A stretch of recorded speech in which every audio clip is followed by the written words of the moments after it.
Un libro, una voz, presenta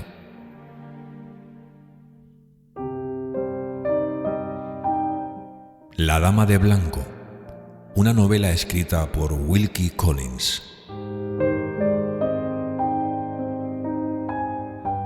Narrada por un servidor, Miguel Ibars.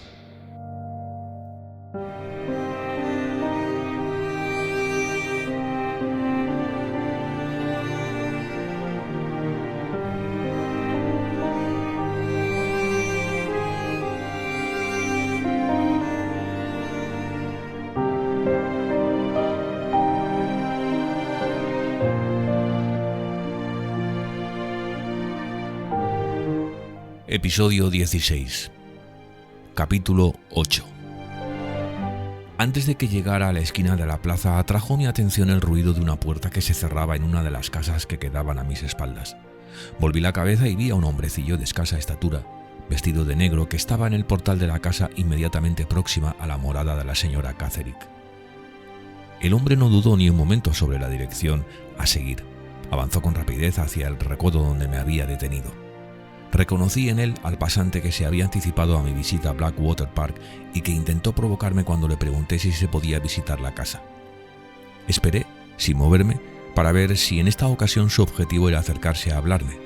Ante mi sorpresa pasó por mi lado apresuradamente, sin decirme una palabra y ni siquiera mirarme a la cara. Era todo lo contrario a la forma de actuar que yo esperaba. Mi curiosidad, o mejor dicho, mis sospechas se despertaron y decidí también seguirle para enterarme de qué tarea podía habérsele encomendado esta vez, sin preocuparme de si me veía o no. Fui tras él. Ni una vez volvió la cabeza. Me conducía, a través de las calles, directamente hacia la estación del ferrocarril. El tren estaba a punto de salir y unos viajeros retrasados se impacientaban junto a la ventanilla donde vendían los billetes. Me acerqué a ellos y oí al pasante pedir un billete para la estación de Blackwater. Tuve la satisfacción de comprobar que se marchaba en el tren, después de lo cual me fui. No podía dar más que una interpretación a lo que acababa de ver y oír. Sin duda alguna aquel hombrecillo había salido de la casa vecina a la residencia de la señora Catterick. Probablemente se había instalado allí cumpliendo órdenes de Sir Percival, como un inquilino, en espera de que mis pesquisas me llevaran tarde o temprano a visitar a la señora Catterick. Seguramente me había visto entrar y salir y tenía prisa por partir en el primer tren para presentar su informe en Blackwater Park, donde, como era obvio, Sir Percival debía encontrarse, sabiendo cuánto sabía de mis desplazamientos, para actuar enseguida si yo volvía a Hampshire. Lo vi claramente, y por primera vez sentí que los temores de que Marian me habló al despedirnos podían convertirse en realidad. Parecía más que probable que no transcurrirían muchos días sin encontrarnos. Fuera cual fuese el resultado que los acontecimientos estaban destinados a aportar, decidí seguir mi camino hasta llegar al fin tan ansiado, sin detenerme ni desviarme a causa de Sir Percival ni de nadie. La gran responsabilidad que pesaba sobre mí en Londres, la de realizar mis acciones de tal forma que la evitase el descubrimiento casual del escondite de Laura, había desaparecido ahora que yo estaba en Hampshire. Podía ir y venir como y donde se me antojase, y de no seguir las oportunas precauciones, las consecuencias solo me afectarían a mí. Cuando salí de la estación, la noche invernal comenzaba a caer. Tenía pocas esperanzas de obtener algún provecho continuando mis pesquisas después de oscurecer y en un lugar completamente desconocido para mí. Así, pues, me dirigí al hotel más próximo y pedí cena y una cama. Luego escribí a Marian que seguía sano y salvo y con perspectivas de éxito.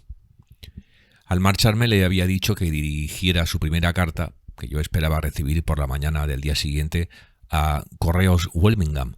Ahora le pedía que dirigiera su segunda carta a la misma dirección. Podría recibirla con facilidad escribiendo al cartero si se me ocurriese ausentarme de la ciudad antes de que llegara. El salón del hotel quedó completamente vacío en cuanto la noche avanzó. Pude reflexionar sin que nadie me molestara, como si estuviera en mi propia casa, sobre lo que había hecho aquella tarde. Antes de acostarme repasé detenidamente, de principio a fin, mi singular entrevista con la señora Catterick. Confirmé, esta vez con tranquilidad, las conclusiones que había sacado apresuradamente horas antes, aquel mismo día. La sacristía de la iglesia de Old Walmingham era el punto de partida al que lentamente retornaron mis pensamientos después de lo que había oído decir a la señora Catterick y de lo que le había visto hacer. Cuando la señora Clemens mencionó por primera vez en mi presencia la sacristía, pensé que era el lugar más extraño y menos conveniente que Sir Percival hubiera podido elegir para verse clandestinamente con la mujer del sacristán. Aquella impresión fue la que me hizo aludir a la sacristía de la iglesia en la conversación con la señora Catterick, y fue por mera intuición, pues me parecía una de las peculiaridades sin importancia de aquella historia y se me ocurrió durante la conversación. Estaba preparado para que me contestase de forma confusa o con ira, pero el infinito terror que se apoderó de ella al oírme pronunciar estas palabras me cogió totalmente por sorpresa. Hacía mucho que yo asociaba el secreto de Sir Percival con la ocultación de algún crimen grave conocido por la señora Catterick, pero no llegué más lejos. Ahora, el terror que había sufrido aquella mujer me hacía asociar el crimen directa o indirectamente con la sacristía, y me convencía de que ella había sido algo más que un simple testigo. No cabía duda de que también había sido cómplice. ¿Qué crimen había sido aquel? Debía haber en él por una parte algo despreciable y por otra algo peligroso, pues de no ser así no hubiera repetido la señora Catterick mis palabras sobre el poder y situación de Sir Percival con tan señalado desdén como el que demostró. Se trataba, pues, de un criminal despreciable y peligroso. Ella había tomado parte en él y tenía que ver con la sacristía de la iglesia. La siguiente consideración que debía hacerse me condujo un paso más allá de este punto. El indisimulado desprecio de la señora Catterick por Sir Percival se extendía a su madre. Se había referido con amargo sarcasmo a la gran familia de la que Sir Percival procedía, especialmente por parte de madre. ¿Qué quería decir esto? Parecían posibles solo dos explicaciones. O bien su madre había sido de modesto origen, o bien su reputación había sufrido un perjuicio secreto que conocían tanto Sir Percival como la señora Catterick. Yo podía verificar solamente la primera explicación, consultando en el registro la inscripción de su matrimonio para averiguar el nombre de soltera y su origen, paso preliminar para ulteriores investigaciones. Por otra parte, si la segunda suposición era cierta, ¿cuál podía ser aquella mancha sobre su reputación? Recordando lo que Marian me había contado de los padres de Sir Percival y sobre la vida sospechosa, retraída y poco comunicativa que llevaban, me pregunté si no sería posible que su madre jamás hubiera estado casada. En este caso, el registro también podía, ofreciéndome la evidencia escrita de su matrimonio, demostrarme, en todo caso, que aquella sospecha no tenía el menor fundamento. Pero, ¿dónde debía buscar el registro? Al llegar a este punto volví a las conclusiones previas y el mismo proceso mental que me había descubierto el lugar en que se cometió el crimen me situó en el registro en la sacristía de la iglesia de Old Walmingham. Estos fueron los resultados de mi entrevista con la señora Catterick. Eran consideraciones diversas, pero todas convergían tenazmente en un mismo punto, decisivo para el curso que iba a dar a mi proceder al día siguiente. La mañana amaneció encapotada y oscura, pero no llovió. Dejé mi maleta en el hotel para que la guardasen hasta mi regreso y, después de enterarme del camino, me dirigí a pie hacia la iglesia de Old Walmingham. Anduve algo más de 2 millas por un sendero trazado en una suave curva. En el lugar más alto del camino estaba la iglesia, un edificio viejo, curtido por la intemperie, sostenido por los lados con pesados arbotantes y con una tosca torre cuadrada delante. La sacristía, que estaba detrás, constituía un saliente en la mole de la iglesia y parecía ser de la misma época.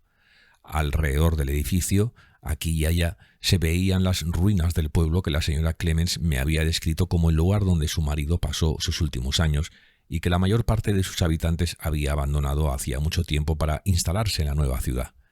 Algunas de las casas vacías no conservaban más que sus muros exteriores. Otras permanecían enteras esperando derrumbarse con el paso del tiempo. Unas pocas seguían aún habitadas por gentes de condición evidentemente más humilde. Era un panorama desolador, pero, sin embargo, las ruinas más tristes no lo eran tanto como el pueblo moderno del que yo acababa de salir. Aquí podía descansar la vista. En los campos de alrededor había árboles que, aunque sin hojas, alteraban la monotonía de la perspectiva y ayudaban a la mente a mirar hacia adelante, hacia las sombras de la época de verano.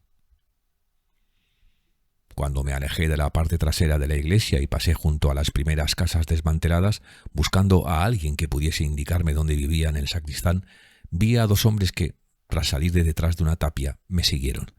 El más alto, corpulento, musculoso y con uniforme de guardabosque me era desconocido. El otro era uno de los que me había vigilado en Londres, el día que visité el despacho del señor Kyle. Me fijé bastante en él entonces y ahora estaba seguro de que no me equivocaba al identificarlo. Ninguno de los dos intentó hablarme y ambos se mantuvieron a respetuosa distancia, pero el motivo por el que se hallaban en los alrededores de la iglesia era más que obvio. Era exactamente lo que yo había supuesto. Sir Percival estaba preparado para mi llegada. La noche anterior se le comunicó mi visita a la señora Catherine y ordenó a estos 2 hombres apostarse en las proximidades de la iglesia, anticipándose a mi aparición en Old Welvingham. Si yo hubiese deseado una prueba de que mis investigaciones por fin habían tomado una dirección correcta, aquel plan preparado para vigilarme me la había proporcionado. Seguí andando, alejándome de la iglesia hasta llegar a una casa habitada en la que en su pequeña huerta trabajaba un hombre. Me indicó la casa en que vivía el sacristán. Estaba cerca de allí. Era una casa solitaria en las afueras del pueblo abandonado. El sacristán acababa de ponerse el levitón. Era un viejo bonachón, amigable y hablador, que tenía una opinión muy desfavorable, según comprobé enseguida, del lugar en que vivía y un satisfecho sentido de su propia superioridad respecto a sus vecinos en virtud de la gran distinción que le proporcionaba haber estado una vez en Londres. «Suerte que ha venido tan pronto, señor», dijo el viejo cuando le expliqué el objeto de mi visita. 10 minutos más y no me encuentra en casa. Asuntos de la parroquia, señor, y para un hombre de mi edad una buena caminata además. Pero gracias a Dios aún conservo buenas piernas. Mientras las piernas le sirvan a uno puede hacer mucho todavía. ¿No lo cree así, señor? Mientras hablaba cogió sus llaves, que estaban colgando de un gancho junto a la chimenea, y cerró la puerta con ellas cuando salimos. «No tengo a nadie que se ocupe de la casa», decía el sacristán sin ocultar su gusto por sentirse libre de cualquier estorbo familiar. «Mi mujer está ahí, en el camposanto de la parroquia, y mis hijos todos casados. Vaya un sitio miserable que es este, ¿verdad? Pero, sin embargo, la parroquia es extensa y no todos los hombres podrían llevarla como yo. Es cuestión de estudios, y yo hice los míos y algo más que eso. Puedo hablar el inglés como la reina, Dios la bendiga, y esto es algo que no podrían hacer la mayor parte de las gentes de por aquí. Supongo que usted es de Londres. Yo estuve allí a la cosa de 25 años. ¿Qué hay de nuevo allí? ¿Podría contármelo, señor?» Charlando de este modo me condujo hasta la sacristía. Miré a mi alrededor por si los 2 espías seguían estando a la vista, pero no pude verlos en ninguna parte. Era probable que, después de haberme visto entrar en casa del sacristán, se hubieran escondido para poder vigilarme con mayor libertad. La puerta de la sacristía era de roble macizo, asegurada con grandes clavos. El sacristán metió una llave grande y pesada en la cerradura con los aires de hombre consciente que sabe que va a toparse con dificultades que no está muy seguro de poder superar dignamente. «He tenido que traerle a usted por este lado, porque la puerta de la iglesia que comunica con la sacristía está atrancada por el lado de esta. De otra forma hubiéramos podido entrar por la iglesia. Es una cerradura infantil, si las hay. Es tan grande que podría ser de una cárcel. La han roto varias veces y habría que cambiarla. Se lo he dicho por lo menos 50 veces al mayordomo de la iglesia y siempre me contesta lo mismo. Ya me ocuparé de eso, y nunca lo hace. Ay, está lo mismo. Ya me ocuparé de eso, y nunca lo hace. Ay, este pueblo es un rincón olvidado. ¡Qué diferencia con Londres! ¿Verdad, señor? Dios nos ampare, si todos estamos aquí como dormidos. No andamos con la época». Después de manipular durante algún tiempo la llave, consiguió que la cerradura cediese y abrió la puerta. La sacristía era más amplia de lo que yo esperaba, a juzgar por el exterior del edificio. Resultaba un cuarto tenebroso, húmedo y melancólico con su bajo techo de vigas. A lo largo de las 2 paredes más próximas al interior de la iglesia se veían grandes alacenas de madera, carcomidas y medio deshechas por los años. En el exterior de una de ellas colgaban de un gancho unas cuantas sobrepellices cuyas faldas se abultaban formando un fardo de aspecto poco reverente. Debajo de los sobrepellices había, en el suelo, 3 arcones de tapas medio abiertas. La paja salía por todas partes entre sus maderas casi desclavadas. Detrás, en un rincón, yacían papeles polvorientos. Algunos eran grandes y estaban enrollados como si fueran planos hechos por algún arquitecto. Otros estaban atados, liados como facturas o cartas. Antaño el cuarto había estado iluminado por un ventanuco que ahora estaba tapiado y tan solo podía entrar la luz por una claraboya en el techo. La atmósfera era densa y húmeda y aumentaba la cargazón del ambiente el que la puerta que daba a la iglesia estuviera cerrada a cal y canto. Aquella puerta también era de roble macizo y estaba aherrojada, arriba y abajo, desde la sacristía. «Debería estar más limpio, ¿verdad, señor?», me dijo el regocijado sacristán. «Pero ¿qué quiere usted que haga cuando se vive en un rincón como este? Mire usted, mire estos arcones. Hace un año o más bien debían haber salido para Londres y aquí siguen ocupando sitio. Y así seguirán hasta que los clavos se les caigan. Pero ya le digo, señor, que esto no es Londres. Aquí estamos dormidos, no marchamos con la época». «¿Qué es lo que hay en esos arcones?», pregunté. «Tallas de madera del púlpito, paneles del altar e imágenes del coro, esculturas de los 12 apóstoles sobre madera y ninguna con la nariz entera. Todas están deshechas, carcomidas, se están convirtiendo en polvo, son ya tan quebradizas como la cerámica y tan viejas como la misma iglesia, si no más». «¿Y para qué las mandan a Londres? ¿Para restaurarlas?». «Eso es, señor, para restaurarlas, y lo que no pueda restaurarse se copia en madera sana. Pero, bendito sea Dios, el dinero no abunda aquí y todo sigue esperando nuevas suscripciones que nadie hace. Todo esto se llevó a cabo el año pasado. 6 señores organizaron una cena en el hotel de la Ciudad Nueva. Pronunciaron discursos, aprobaron resoluciones, recogieron firmas y mandaron imprimir miles de prospectos. Unos prospectos hermosos, señor, con inscripciones en letra gótica florida en tinta roja que decían que era una pena no restaurar la iglesia y arreglar sus famosas tallas, etc. Ahí están los prospectos que no han podido repartirse, los planos y los presupuestos de los arquitectos y toda la correspondencia. Y al final acabó todo con un montón de líos, riñendo todos entre sí. Todo está aquí, en este rincón, detrás de los rincones. El dinero corrió algo al principio. ¿Qué va usted a esperar si no se está en Londres? Se reunió lo bastante para embalar las tallas estropeadas, hacer los presupuestos y pagar la factura del impresor. Y después no quedaba ya ni un penique. Así están las cosas. Como le digo, no tenemos a nadie que se ocupe de esto.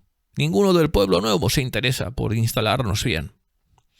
Este es un rincón abandonado y esta sacristía está en desorden, pero ¿quién va a remediarlo? Eso es lo que yo quisiera saber». Tenía tanto afán en ver el registro que no puse gran empeño en fomentar su verborrea. Convine con él en que nadie iba a poner la sacristía en orden y le sugerí, discretamente, que podíamos empezar a revisar el registro sin más demora. «Ah, sí, claro, usted quiere ver el registro de matrimonios», dijo el sacristán, sacando un manojo de llaves de su bolsillo. «¿Desde qué época quiere usted comenzar?» La señorita Mariana había mencionado la edad de Sir Percival cuando hablamos del compromiso de matrimonio con Laura.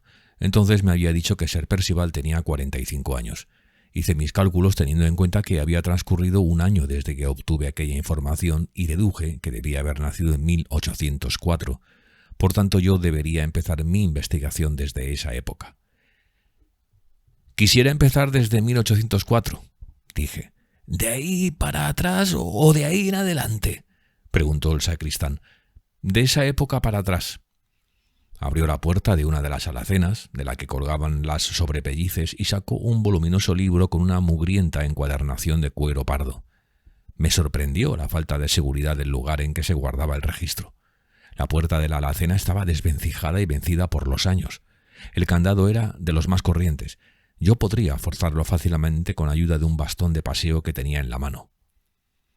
«¿Consideran ustedes que es un sitio suficientemente seguro para guardar aquí el registro?», pregunté. «¿No es cierto que un documento tan importante como este debería estar protegido por una cerradura más fuerte y en una caja de hierro?» «Vaya, qué coincidencia», dijo el sacristán, volviendo a cerrar el libro enseguida después de abrirlo y golpeando cariñosamente con la mano sus tapas. «Esas eran las palabras que me repetía mi antiguo amo durante años y años cuando yo era un muchacho. ¿Por qué este registro, se refería a este mismo registro que está ahora bajo mi mano, no se guarda en una caja de hierro? Se lo oí decir más de 100 veces. En aquellos tiempos era procurador, señor, y tenía el nombramiento de notario de la sacristía de esta iglesia. Era un caballero distinguido y afectuoso y de los más originales que se han conocido. Mientras vivió, llevaba un duplicado de este registro que tenía en su despacho de Knowlesbury, y de vez en cuando lo enviaba por correo aquí para anotar las nuevas inscripciones. No se lo creerá, pero cada trimestre tenía 1 o 2 días designados especialmente para venir aquí en su caballo blanco y comparar la copia con el registro, no confiando en los ojos y las manos de otro. «¿Cómo puedo saber?» solía decir, «¿cómo puedo saber que en esta sacristía el registro no puede ser robado o destruido? ¿Por qué no lo guardan en una caja de seguridad? ¿Por qué no son los demás tan cuidadosos como yo para estas cosas? Cualquier día puede ocurrir un accidente. Si el registro desaparece, la parroquia comprenderá el valor que tiene mi copia».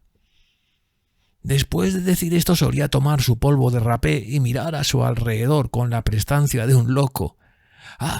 Ahora no es fácil encontrar otro igual para hacer su trabajo.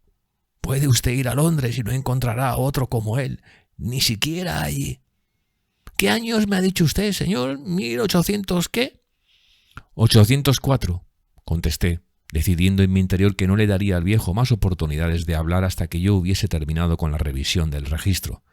El sacristán se colocó los lentes, volvió unas hojas humedeciendo con todo cuidado el índice y el pulgar cada 3 páginas.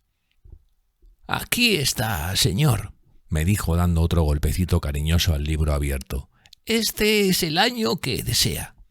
Como yo no sabía en qué mes había nacido Sir Percival, tuve que empezar a revisarlo desde finales del año.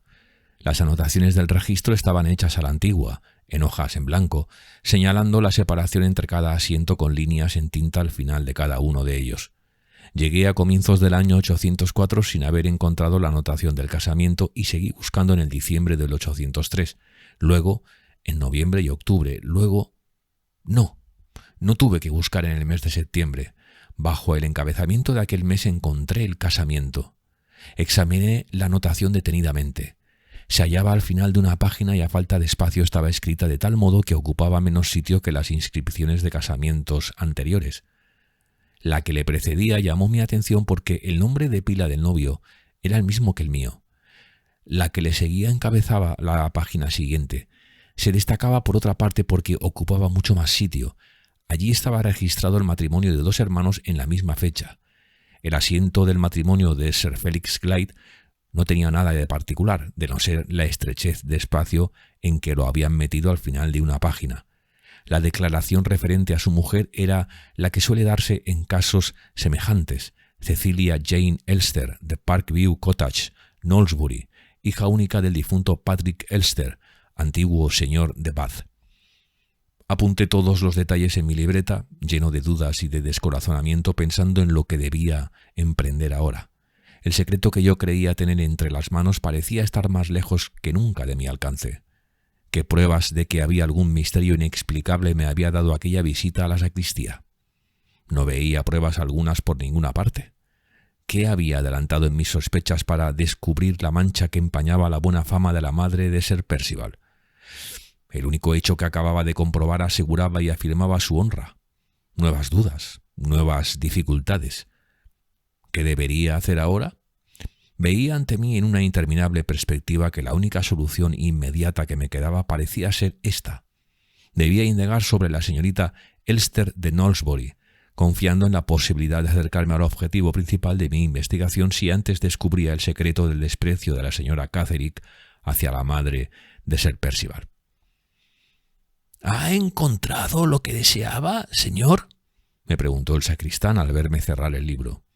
Sí, contesté, pero tengo aún que hacer algunas pesquisas. Supongo que el sacerdote que regentaba esta parroquia en el 803 no vive ya. No, señor, murió 2 o 3 años antes de llegar yo aquí, y esto fue en el año 27. Conseguí este puesto, señor. El viejo insistía en su empeño en hablar, porque el sacristán anterior lo dejó libre. Dicen que su mujer le hizo huir de su casa y que ella vive aún allí, en la ciudad nueva. No sé qué habrá de cierto en esta historia. Todo lo que sé es que este destino fue para mí. Es un caballero agradable y bondadoso. Va de monterías, tiene perros de punta y vuelta y todo lo demás que hace falta para la caza. Ahora es notario de esta parroquia, lo mismo que fue su padre. ¿No me dijo usted que su antiguo amo vivía en Knowlesbury? Le pregunté, acordándome de aquella larga historia sobre el escrupuloso caballero a la antigua que me había hecho escuchar mi hablador amigo antes de abrir el libro de registro. Sí, por supuesto, señor, replicó el sacristán. El viejo señor Wansbrook vivía en Knowlesbury y su hijo vive allí también. Me decía usted que es notario de la parroquia como su padre lo fue. ¿Qué significa eso de notario parroquial? ¿Es posible que no lo sepa usted, señor, viniendo de Londres? En cada parroquia tiene que haber un notario parroquial y un sacristán. El sacristán es más o menos lo que yo soy, solo que tengo muchos más estudios que la mayor parte de ellos, aunque no lo digo por alardear. El notario parroquial es un cargo para un abogado que se ocupa de todos los asuntos referentes a la parroquia. Es exactamente igual que en Londres. Allí cada parroquia tiene su notario que siempre es abogado. Entonces el señor Wansbrook, hijo, es abogado, ¿verdad? Claro que sí, señor. Es abogado con domicilio en la calle principal de Knowlesbury, en el mismo despacho que dejó su padre. ¿Cuántas veces habré limpiado el polvo de aquellos muebles y habré visto llegar a mi viejo amo montando su caballo blanco, saludando por la calle a todo el mundo, quitándose el sombrero a diestro y siniestro? ¡Qué hombre tan popular fue! Y lo que hubiera lucido en Londres. ¿A qué distancia está de aquí Knowlesbury? Un buen trecho, señor, me contestó el sacristán, con esa idea exagerada de las distancias y esa percepción vívida de las dificultades que representa desplazarse de un sitio a otro que es propia a todo pueblerino. Le aseguro que son más de 5 millas. Todavía era temprano. Había tiempo suficiente para llegar andando a Knowlesbury y volver a Welmingham, y probablemente el procurador local era la persona más apropiada en la ciudad para ayudarme a averiguar algo sobre la personalidad y la situación de la madre de Sir Percival antes de su matrimonio. Resuelto a salir para Knowlesbury, enseguida me dirigí a la puerta de la sacristía. «Gracias, muchas gracias, señor», me dijo el sacristán cuando deslicé en la mano unas monedas. «¿Está usted realmente decidido a irse a pie hasta el pueblo?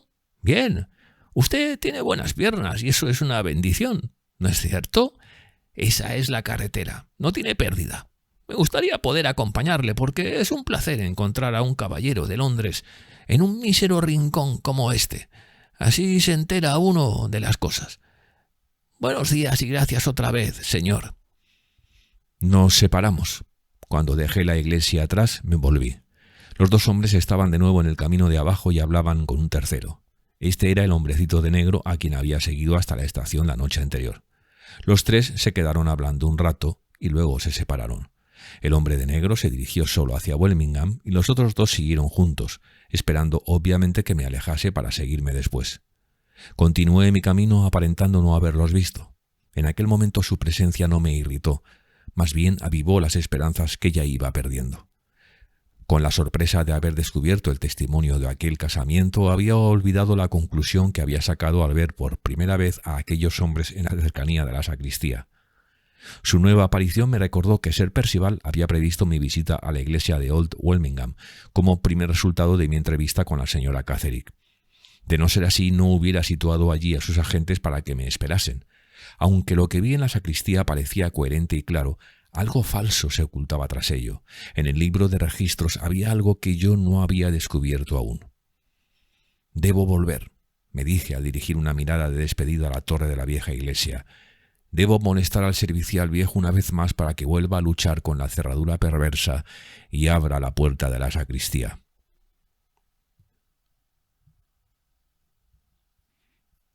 Capítulo 9. En cuanto perdí de vista a la iglesia, apresuré el paso para llegar pronto a Knowlesbury. La carretera era en su mayor parte recta y llana. Cada vez que yo volvía la cabeza, podía ver a mis dos espías que me seguían con perseverancia. La mayor parte del tiempo se mantuvieron a cierta distancia de mí, pero alguna que otra vez apretaron el paso, como si quisieran detenerme. Se paraban luego para consultar algo entre los dos y retornaban a su posición inicial. Obviamente, tenían cierta misión y parecía que dudaban o divergían respecto al modo de cumplirla. Yo no llegaba a adivinar cuál podía ser su propósito, pero temí en serio no llegar a Knowlesbury sin tener algún tropiezo. Mi temor se confirmó. Al llegar a una parte solitaria de la carretera, cerca de un recodo que se veía en lo alto y que, calculando por el tiempo que llevaba andando, debería estar cerca del pueblo, oí de pronto los pasos de los espías justo a mis espaldas. Antes de que pudiese volver la cabeza, uno de ellos, el que me había seguido en Londres, se encontró a mi izquierda y me empujó con el hombro. Yo estaba más molesto de lo que creía por la forma en que me habían estado pisando los talones todo el camino desde Old Welmingham y, por desgracia, lo aparté de un manotazo. Acto seguido, el hombre se puso a gritar pidiendo socorro. Su compañero, el hombre alto, que iba vestido con uniforme de guardabosque, se puso de un salto a mi derecha y en el instante siguiente los dos canallas me sujetaban en medio de la carretera. Por suerte, la convicción de que me habían tendido una trampa y la rabia que me producía comprender que yo había caído en ella me habían impedido empeorar más mi situación intentando una lucha desigual con los dos hombres. Uno solo de ellos con toda probabilidad podría acabar conmigo sin ayuda de las armas. Reprimí mi primer movimiento con el que había intentado liberarme de ellos y miré a mi alrededor buscando a alguien a quien pudiese pedir auxilio. Un labrador que trabajaba en un campo próximo debió de haber presenciado la escena. Lo llamé para que viniese detrás de nosotros al pueblo. Él movió la cabeza con obstinación imperturbable y se alejó, dirigiéndose a una caseta cuya parte trasera daba al camino real. Al mismo tiempo, los hombres que me sujetaban me manifestaron su intención de denunciarme por haberlos agredido. Ahora yo tenía la suficiente sangre fría y prudencia para no oponer resistencia. «¡Suéltenme!», les dije, «y prometo ir con ustedes hasta el pueblo». El hombre con uniforme de guardabosques se negó a ello con rudeza, pero el otro, el más bajo, fue bastante listo para pensar en consecuencias y no dejar que su compañero se comprometiese incurriendo en violencia innecesaria. Hizo una señal al otro y yo me puse en camino entre ellos, pero con las manos libres. Llegamos al recodo de la carretera y allí, delante de nosotros, estaban los arrabales de Knowlesbury. Un policía caminaba por una senda cerca de la carretera. Al verlo, los dos hombres le llamaron. Él les contestó que el juez estaba en aquel momento en el ayuntamiento y aconsejó acudir enseguida. Llegamos al ayuntamiento. El escribano nos tomó declaración y compuso el cargo contra mí con la exageración y tergiversación de la verdad habitual en tales ocasiones. El juez, un hombre malhumorado al que su propio poder causaba un regocijo rabioso, preguntó si había alguien en la carretera o cerca de ella que hubiera presenciado la agresión, y cuál no fue mi sorpresa cuando el demandante admitió la presencia de un labrador que trabajaba en el campo.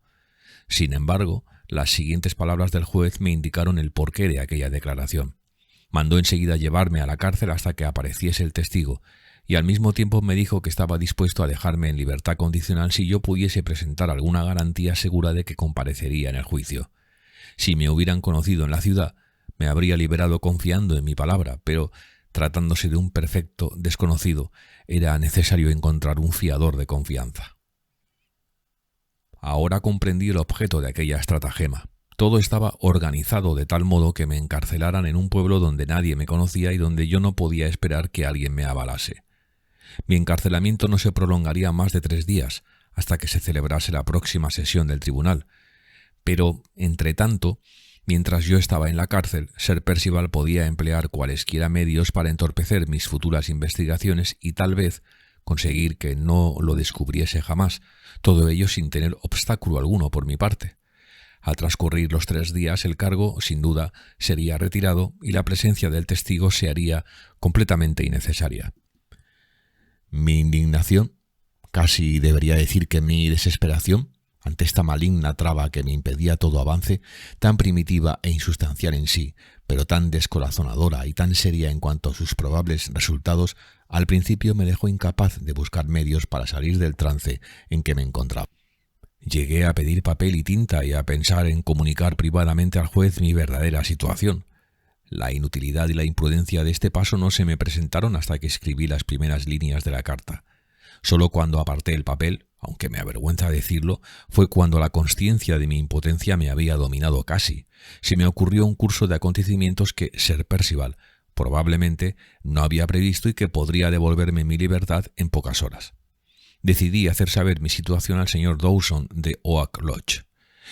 Como recordará el lector, yo había visitado la casa de este caballero en la época en la que empezaban mis investigaciones en el vecindario de Blackwater Park y me había presentado ante él con una carta de recomendación de la señorita Halcombe que, en los términos más convincentes, Le rogaba prestara su amistosa atención.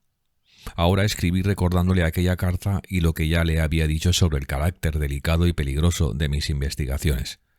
Entonces no quise revelarle la verdad sobre Laura. Me limité a describirle el objetivo de mi viaje como sumamente importante para proteger ciertos intereses de su familia que concernían a la señorita Halcombe. Ahora, empleando la misma precaución, le expliqué mi presencia en Knowlesbury de forma parecida y dejé al doctor la libertad de decidir si la confianza que en mí había depositado una señorita que él conocía bien me permitía pedirle que acudiese a socorrerme a un lugar en el cual yo no tenía ni un solo amigo. Obtuve el permiso para enviar a un mensajero con mi carta y para que partiese en el acto en un carruaje que podría servir para traer al doctor inmediatamente.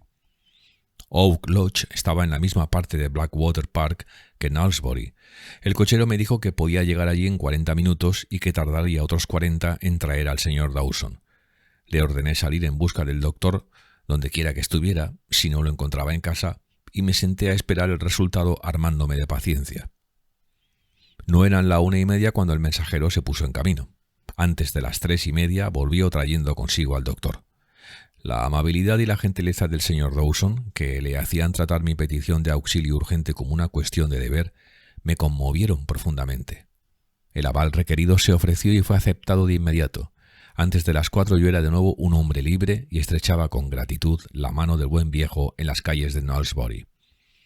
El hospitalario señor Dawson me invitó a volver con él a Oak Lodge y pasar allí la noche. Lo único que pude contestarle fue que mi tiempo no me pertenecía, y lo único que pude pedirle fue que me permitiese ir a verlo dentro de unos días para expresarle mi agradecimiento una vez más y ofrecerle todas las explicaciones que le debía y que aún no estaba autorizado a darle. Nos despedimos con mutuas expresiones de amistad y me dirigí al despacho del señor Wansbrook, situado en la calle principal de Knowlesbury. Ahora el tiempo era de la mayor importancia. La noticia de mi liberación condicional llegaría a ser Percival, no me cabe duda, antes del anochecer. Si las próximas horas no me dejaban en posición de justificar sus peores temores y de tenerle, indefenso, a mi merced, yo podía perder hasta la última pulgada del terreno conquistado para no volver a recuperarlo jamás. La falta de escrúpulos de aquel hombre, la influencia que él tenía en aquellos lugares, el exasperante peligro de quedar desenmascarado o lo que le amenazaban las pesquisas que yo hacía a ciegas, todo ello me advertía de la necesidad de apresurarme para obtener algún descubrimiento definitivo sin demora. Mientras esperaba al doctor Dawson, tuve tiempo de pensar y no lo desperdicié. Ciertas frases del viejo sacristán hablador que tanto me había aburrido retornaron ahora a mi memoria con un significado nuevo y acudió a mi mente una sospecha que no se me había ocurrido cuando estaba en la sacristía. Cuando me dirigía a Knowlesbury, mi único propósito era pedir al señor Wansbrook informaciones sobre la madre de Sir Percival. Ahora mi objetivo era examinar el duplicado del registro de la iglesia de Old Welmingham. El señor Wansbrook se hallaba en su despacho cuando pregunté por él. Era un hombre jovial, de rostro arrebatado y de aspecto bonachón, con más traza de señor aldeano que de abogado, y parecía que mi petición le resultaba tan sorprendente como divertida. Había oído hablar del duplicado del registro que llevaba su padre, pero nunca lo había visto. Nadie se lo había pedido jamás, y de seguro que estaba en la caja fuerte junto con los demás papeles que no se habían tocado desde la muerte de su padre. Era una pena, decía el señor Wansbrook, que el viejo caballero no viviese para oír que por fin alguien preguntaba por su adorado duplicado. Después de eso, se hubiera dedicado con más fervor que nunca a su manía favorita. ¿Cómo me enteré yo de que existía semejante copia? ¿Me lo había dicho alguien del pueblo? Soslayé la pregunta lo mejor que pude. Era imposible ser demasiado cauteloso en esta etapa de la investigación. Pero tampoco se podía dejar que el señor Wansbrook supiera antes de tiempo que yo había revisado ya el registro original. Por tanto, le dije que investigaba un asunto de familia y que para el éxito de mi misión era de suma importancia ahorrar todo el tiempo posible. Deseaba enviar a Londres, con el correo de aquel mismo día, ciertos detalles que un vistazo a aquel duplicado del registro, pagando desde luego los derechos legales, podría aportarme los resultados apetecidos y me evitaría tener que desplazarme a Old Welmingham. Añadí que, en caso de que más tarde precisase una copia del registro original, escribiría al despacho del señor Wansbrook para que me facilitase el documento. Después de dar esta explicación, no se me planteó objeción alguna a la búsqueda del duplicado. Se envió a un escribiente a la caja fuerte y éste al poco rato volvió con el libro. Tenía exactamente el mismo tamaño que el de la sacristía, con la única diferencia de que el duplicado estaba encuadernado con más elegancia. Lo llevé a un escritorio desocupado. Mis manos temblaban, la cabeza me ardía, y antes de abrirlo tuve que hacer un esfuerzo para disimular mi excitación ante las personas que me rodeaban. En la primera página, en blanco, estaban escritas unas líneas con tinta descolorida y contenían estas palabras: copia del registro de matrimonios de la iglesia parroquial de Welmingham, ejecutado bajo mi dirección y luego cotejado por mí, asiento por asiento, con el original, firmado, Robert Wansbrook, notario parroquial. Debajo de esta nota estaba añadida una línea escrita con letra diferente y que decía: incluye desde el 1 de enero de 1800 hasta el 30 de junio de 1815. Busqué el mes de septiembre de 1803. Encontré el matrimonio del hombre que tenía el mismo nombre de pila que yo. Encontré el registro doble del matrimonio de los dos hermanos. Pero entre estos asientos, el fin de la página. Nada. Ni el menor vestigio de la anotación que en el registro de la iglesia certificaba el matrimonio de Sir Felix Clyde y de Cecilia Jane Elster. El corazón me dio un salto en el pecho con tal violencia que temía que sus latidos me asfixiasen. Volví a mirar.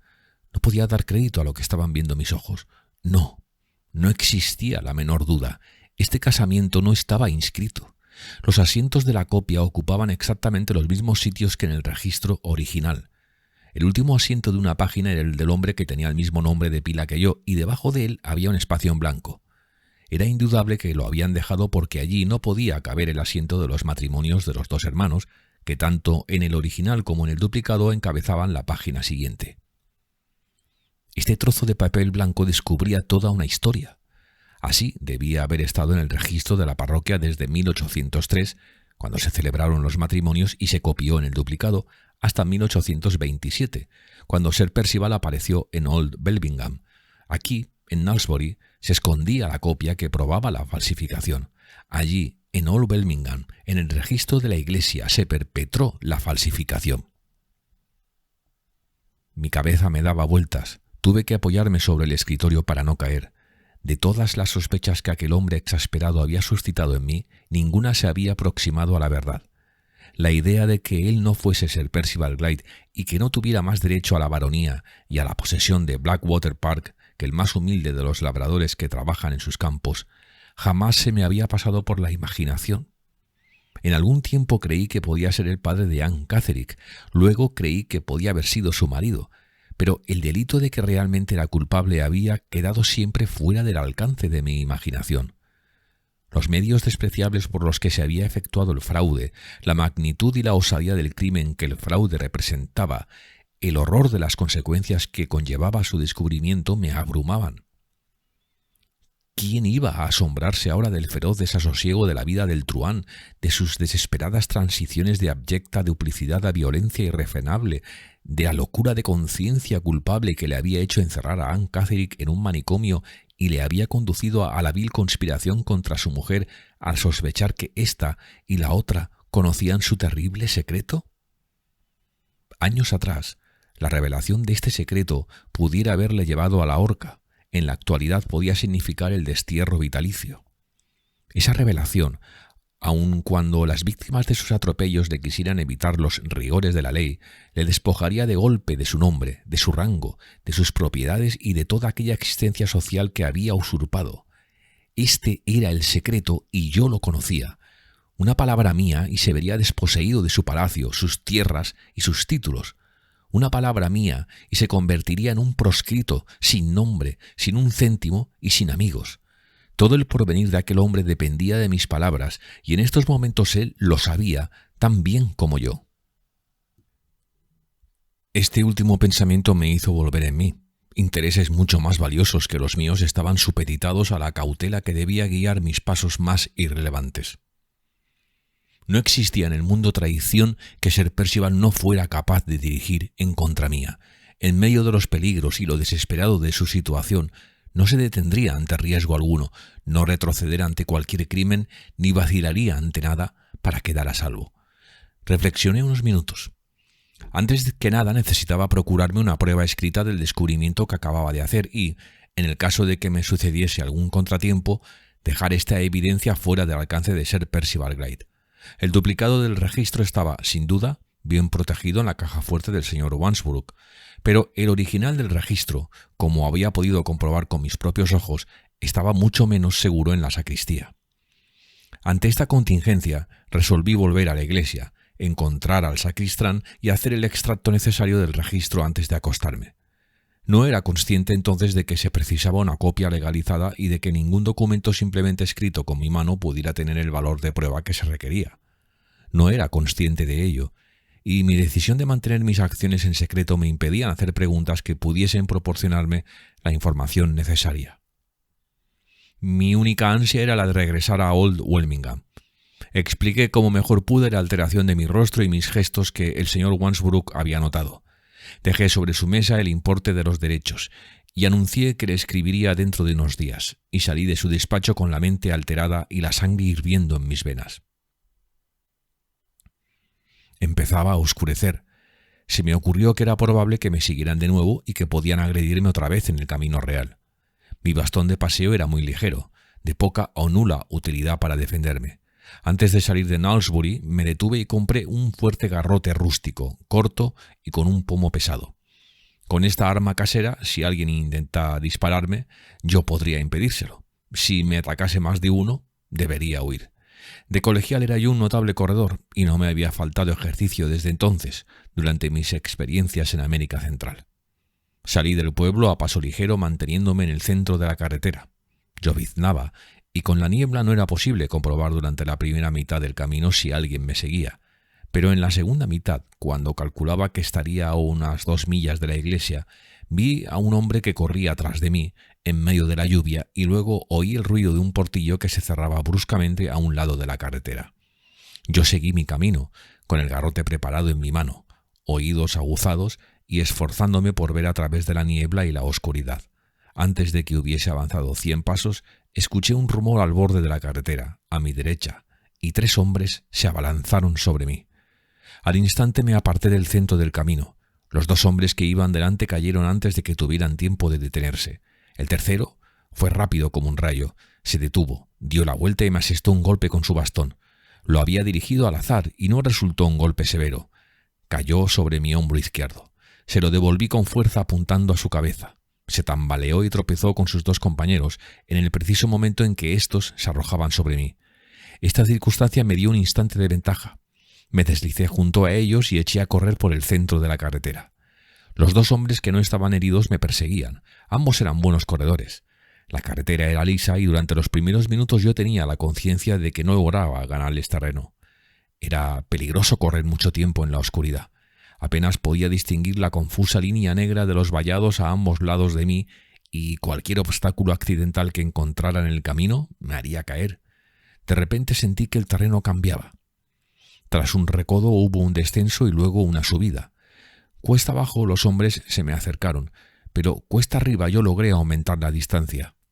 Sus pisadas rápidas y regulares eran más lejanas y por su sonido calculé que me había adelantado a ellos lo suficiente para intentar huir por los campos, pues era probable que en la oscuridad ellos no se percataran de mi desaparición. Llegué al borde del camino, hacia lo que, más que ver, creí que era un hueco en el vallado. Resultó ser un portillo cerrado. Salté por encima de él y me encontré en el campo. Empecé a cruzarlo de espaldas a la carretera. Oí a los hombres que pasaron corriendo junto al portillo y, un minuto más tarde, oí que uno de ellos llamaba al otro para que volviera. Pero ahora no me importaba lo que hacían. A donde yo estaba, ellos no podían verme ni oírme. Seguí atravesando el campo y cuando llegué a su final, me detuve un instante para recobrar el aliento. No podía volver a la carretera, pero, sin embargo, estaba decidido a llegar aquella noche a Old Welmingham.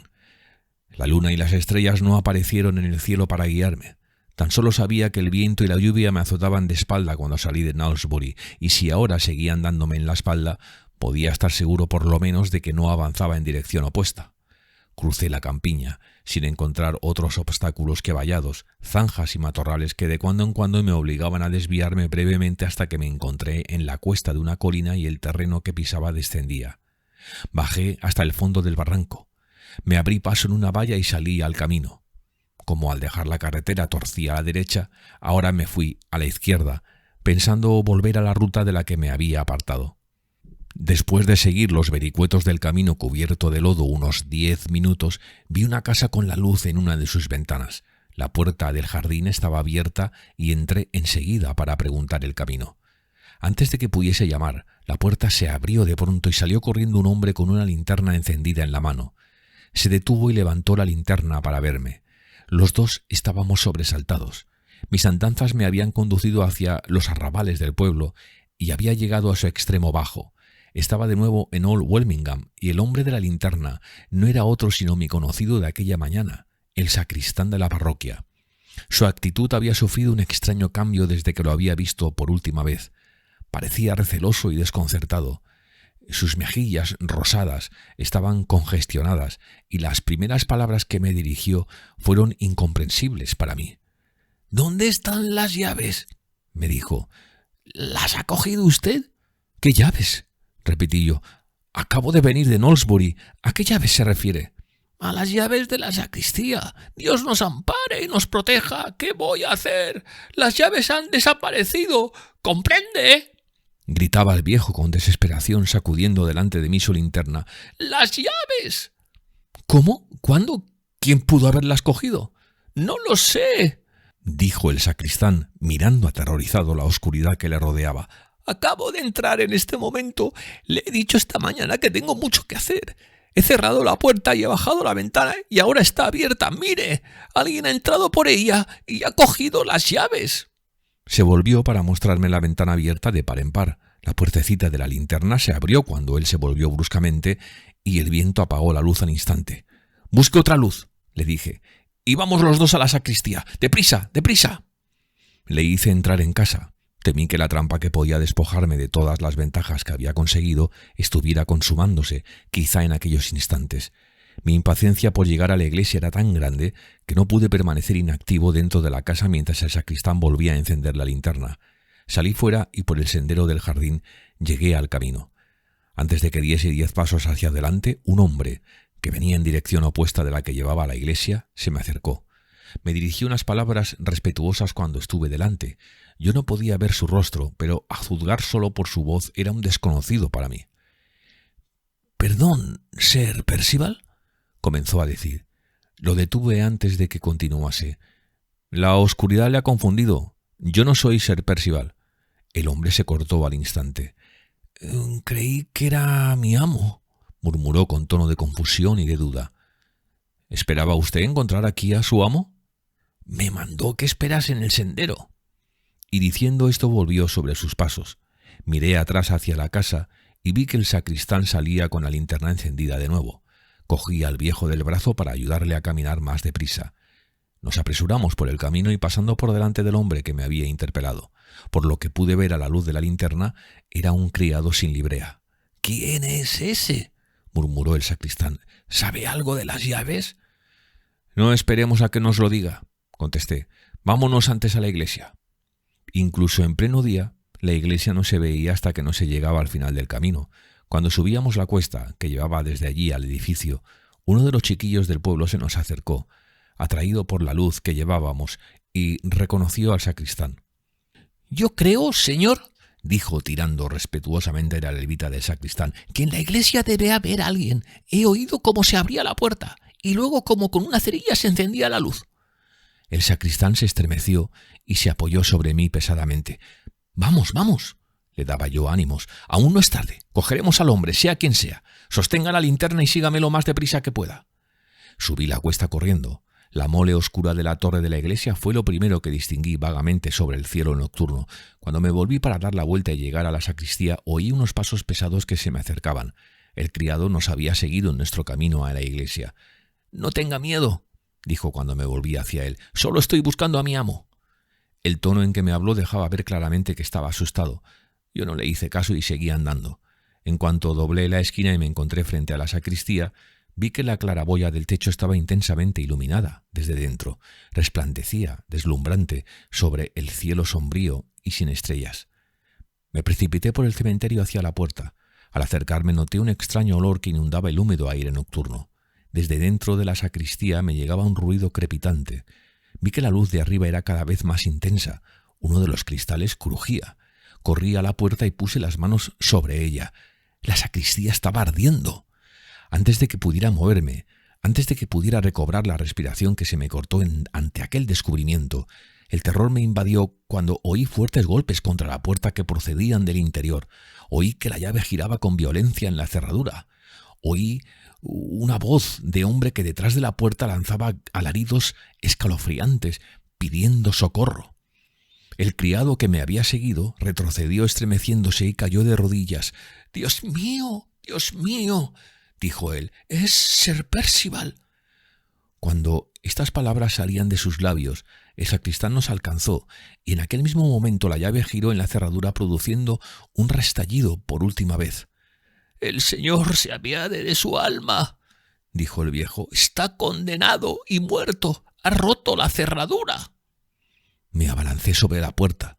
El único propósito imperativo que había llenado todos mis pensamientos, que había controlado todas mis acciones a lo largo de semanas y semanas, se borró de mi mente en un instante.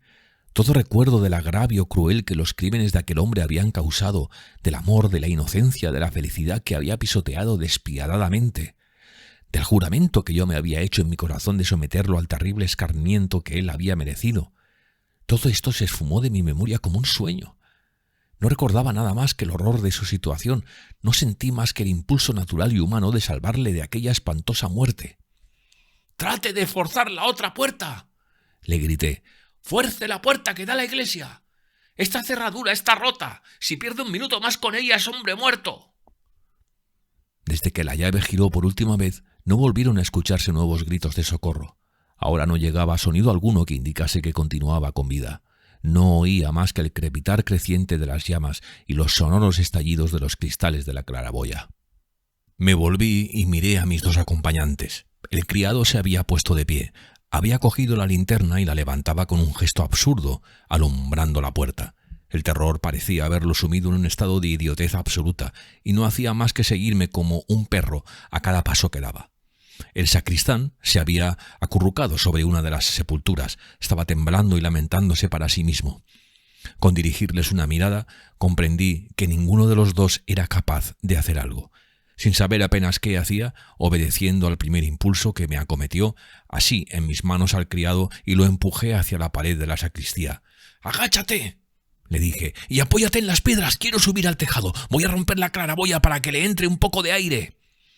El hombre tiritaba de pies a cabeza, pero se mantuvo firme. Subí sobre su espalda con mi garrote entre los dientes, me así al borde del tejado con las dos manos y acto seguido ya estaba arriba. En el apresuramiento y agitación irreflexivos del momento no se me ocurrió que serían las llamas las que saldrían hacia afuera en lugar de que entrase el aire. Di un golpe en la claraboya que bastó para romper el cristal ya resquebrajado y flojo. El fuego se precipitó hacia afuera como una fiera de su jaula. Sí, como ocurrió por suerte, el viento no lo hubiera desviado del sitio donde yo estaba, mis trabajos habrían terminado allí. Me acurruqué sobre el tejado mientras el humo, junto con las llamas, parecía envolverme. El resplandor y los reflejos de la luz me dejaron ver el rostro del criado que, inexpresivo, miraba desde el muro hacia arriba. El sacristán que se puso de pie sobre el sepulcro retorciendo las manos con desesperación a los escasos habitantes del pueblo, hombres macilentos y mujeres aterradas que se apiñaban al fondo del cementerio. Todos aparecían y desaparecían en el terrible fulgor rojo, en la negrura del humo asfixiante, y el hombre bajo mis pies, el hombre que se ahogaba, se abrasaba, moría tan cerca de nosotros y, sin embargo, tan lejos de nuestro alcance. Esta idea casi me hizo enloquecer. Me bajé del tejado aguantando en mis manos y salté al suelo. «¡La llave de la iglesia!», grité al sacristán. «Debemos intentarlo. Aún podemos salvarlo si conseguimos abrir la puerta interior». «¡No, no, no!», exclamó el viejo. «No hay esperanza. La llave de la iglesia y la de la sacristía están en el mismo manojo. Las dos ahí dentro. Señor, no podemos salvarlo. Ahora no es más que polvo y cenizas». «Desde el pueblo verán el fuego», dijo una voz en el grupo de hombres detrás de mí. «En el pueblo hay bomberos. Ellos salvarán la iglesia». Llamé a aquel hombre. Él no había perdido la cabeza y le dije que se acercase. Los bomberos no tardarían menos de un cuarto de hora en llegar al pueblo. El horror de permanecer todo este tiempo inactivo era más de lo que yo podía aguantar. A pesar de lo que me decía la razón, me persuadí yo mismo de que el canalla, condenado y perdido, podía estar aún inconsciente, tendido en el suelo de la sacristía. Podía no estar muerto todavía. ¿Podíamos salvarlo si forzábamos la puerta? Conocía la resistencia del pesado cerrojo. Conocía el grosor de roble reforzado con clavos. Conocía lo descabellado que sería luchar contra las dos cosas con medios habituales. Pero ¿no quedaban vigas de las casas abandonadas que había cerca de la iglesia? ¿Y si buscásemos una y la utilizásemos como ariete contra la puerta? Esta idea nació en mí con la misma fuerza con que las llamas brotaban de la claraboya rota. Busqué al hombre que habló de los bomberos del pueblo. ¿Tienen ustedes picos cerca? Sí, los tenían ahí. También tenían hachas, sierras y un trozo de soga. Corrí hacia los aldeanos, con la linterna en mi mano. ¡5 chelines al que quiera ayudarme! Aquellas palabras les devolvieron a la vida, aquella hambre canina propia de la miseria, el hambre del dinero. En un momento los sumió en una actividad tumultuosa. 2 de ustedes vayan a traer más linternas si las tienen. Otros 2, a buscar los picos y herramientas. El resto, que me siga para traer una viga. Profirieron gritos de júbilo, con voces estridentes y exhaustas. Las mujeres y los niños retrocedieron formando un pasillo. Como un hombre nos precipitamos por el camino del cementerio hacia la casa vacía que estaba más cerca. Detrás no quedaba más que el sacristán. El pobre sacristán que seguía sollozando y gimiendo por la iglesia sobre la piedra de un sepulcro. El criado me pisaba los talones. Su rostro blanco, con expresión de desamparo y pánico, estaba detrás de mi hombro cuando irrumpimos en la casa. Allí sobre el suelo había vigas del piso de arriba abatido, pero eran demasiado ligeras. Sobre nuestras cabezas cruzaba el espacio una más fuerte que estaba al alcance de nuestros brazos y nuestras hachas. La viga se sostenía por los extremos en los muros ruinosos, libre del peso del techo y del suelo que habían desaparecido por debajo de un gran agujero en el tejado que se abría al cielo. Nos precipitamos sobre la viga atacándola por los 2 extremos a la vez. ¡Dios mío! ¡Qué bien aguantaba! ¡Qué resistencia ofrecían el ladrillo y la argamasa de los muros! Al fin cedió un extremo. Las mujeres que se agolpaban en la puerta mirándonos chillaron. Los hombres gritaron. 2 de ellos habían caído, pero ninguno estaba herido. Todos a la vez asestaron un golpe más y la viga quedó suelta por los 2 extremos. La levantamos y gritamos que nos dejasen pasar por la puerta. ¡Manos a la obra! ¡A desfondar la puerta! El fuego fulguraba en el cielo, su resplandor intenso nos alumbraba. ¡Adelante! ¡Por el camino del cementerio! ¡Adelante con la viga! ¡A desfondar la puerta! 1, 2, 3 y atrás. El alborozo volvió a resonar. La hicimos tambalear. ¡Cederán los goznes si no cede el cerrojo! ¡Otro empujón con la viga! 1, 2, 3 y atrás. ¡Está cediendo! El fuego, furtivo, nos amenazaba apuntándonos por las rendijas alrededor de la puerta. ¡Un último empujón! La puerta cayó con estruendo sobre aquella hoguera infernal. Un profundo silencio de conmoción. La patética expectación inmóvil se apoderó del ánimo de cada uno de nosotros. Buscamos su cuerpo. El calor que nos abrasaba las caras nos obligó a retroceder. No vimos nada. Arriba, abajo, en todo aquel espacio no vimos más que la cortina de fuego vivo. ¿Dónde está?, murmuraba el criado sin apartar su mirada vacía de las llamas. «No es más que polvo y cenizas», decía el sacristán, «y los libros son también polvo y cenizas. ¡Oh, Dios! Pronto lo será también la iglesia». No habló nadie más. Cuando enmudecieron de nuevo, lo único que se oía en el silencio era el traqueteo y el crepitar de las llamas. Un chirrido estridente se oyó a lo lejos. Luego el ruido hueco de los cascos de caballos a galope tendido y, por fin, un rumor bajo, el tumulto imponente de cientos de voces humanas que braman y ululan a la vez. Los bomberos, por fin. La gente que me rodeaba se volvió de espaldas al fuego y, ansiosa, echó a correr hacia la cima de la colina. El viejo sacristán intentó seguirlos, pero las fuerzas le fallaban. Le vi detenerse apoyándose sobre una de las lápidas. «¡Salvad a la iglesia!», exclamó débilmente, como si los bomberos pudieran oírle. «¡Salvad la iglesia!». El único que permaneció inmóvil fue el criado. Continuaba en el mismo sitio, con los ojos siempre clavados en aquellas llamas, con una expresión inalterable y vacía. Le hablé. Le sacudí el brazo. No podía oírme. Solo murmuró una vez más. «¿Dónde está?». 10 minutos después la bomba quedó montada. El pozo detrás de la iglesia la alimentaba. La manga se acercó a la puerta de la sacristía. Si se hubiera precisado mi colaboración, entonces no habría podido prestarla. Mi voluntad y energía habían desaparecido. Mi fuerza estaba agotada. El remolino de mis pensamientos se aplacó con temible prontitud. Me sentía innecesario e impotente y miraba la estancia que ardía. Vi cómo se sofocaba poco a poco el fuego. El resplandor se extinguió, el humo que se elevaba en nubes blancas y los rescoldos centelleantes se amontonaban, rojos y negros, sobre el suelo. Hubo una pausa y, luego, bomberos y policía avanzaron hacia la puerta, se consultaron en voz baja y eligieron a 2 hombres que se abrieron paso entre la muchedumbre y salieron del cementerio. La muchedumbre retrocedió formando un pasillo en su camino con un silencio de muerte. A los pocos momentos, un temblor recorrió a la gente congregada y el camino viviente se abrió de nuevo con lentitud. Los 2 hombres volvían trayendo una puerta de alguna de las casas deshabitadas. La llevaron hacia la sacristía y entraron. La policía volvió a la puerta de entrada y se separaron de la muchedumbre y fueron acercándose de uno en uno. Algunos aldeanos para ser los primeros en ver lo que sucedía. Otros esperaban cerca para ser los primeros en oír. Entre estos últimos se hallaban mujeres y niños. Las noticias que salían de la sacristía comenzaron a cundir entre la muchedumbre, pasando lentamente de boca en boca hasta llegar al lugar en que me encontraba. Oía a mi alrededor las preguntas y las respuestas repitiéndose una y otra vez, con voces bajas y ansiosas. ¿Lo han encontrado? Sí. ¿Dónde? En la puerta tendido boca abajo. ¿Qué puerta? La que lleva a la iglesia. Estaba boca abajo, la cabeza junto a la puerta. ¿Tiene la cara quemada? No. Sí, quemada. No, está chamuscada, pero sin quemar, estaba boca abajo. ¿Quién era? ¿De quién era? Dicen que un lord. No, un lord no. Ser algo. Ser significa que era caballero. Y varón. Y varón también. No, sí. ¿Qué quería allí? Nada bueno, puede estar seguro. ¿Lo ha hecho a propósito? Quemarse vivo a propósito. No digo quemarse vivo, me refiero a la sacristía. Debió de ser espantoso verlo. Espantoso. Pero la cara no tanto. No, la cara no tanto. ¿Hay alguien que le conozca?